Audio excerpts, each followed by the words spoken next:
તો ટેટ 1 પરીક્ષા પછી આન્સર કીને લઈને વિવાદ સર્જાયો છે। કેટલાક જવાબો સાચા હોવા છતાં ખોટા દર્શાવાયા છે।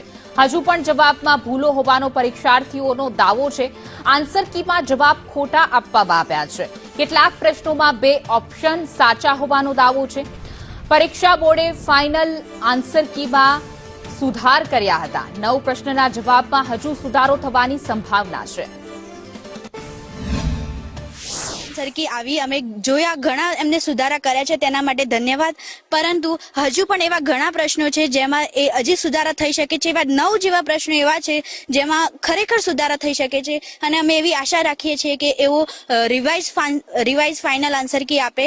અમારી રજૂઆત બસ એટલી જ છે કે પહેલા અમારા બધા પ્રશ્નો જે મેઇન પ્રશ્નો છે 8 થી 9 એ પ્રશ્ન ધ્યાને લે અને ત્યારબાદ જ પરિણામ જાહેર કરે એવી અમારી ભાવિ શિક્ષકોની અપેક્ષા છે। કારણ કે અમારા બધા અહીંયા જે આયા છે એના સિવાય પણ ઘણા બધા છોકરાઓ છે વિદ્યાર્થીઓ છે કે જેઓ 1-2 માર્ક્સ માટે પોતાનું જીવન આલાડોલીમાં છે। રાજ્ય પરીક્ષા બોર્ડને એટલી જ વિનંતી છે કે અમે જે અરજીઓ કરી છે અમે અરજીઓ ઉપર ફરીથી ચર્ચા વિચારણા કરે અને પછી જ ફાઇનલ આન્સર કી આપે અને પછી જ નિર્ણય જાહેર કરે।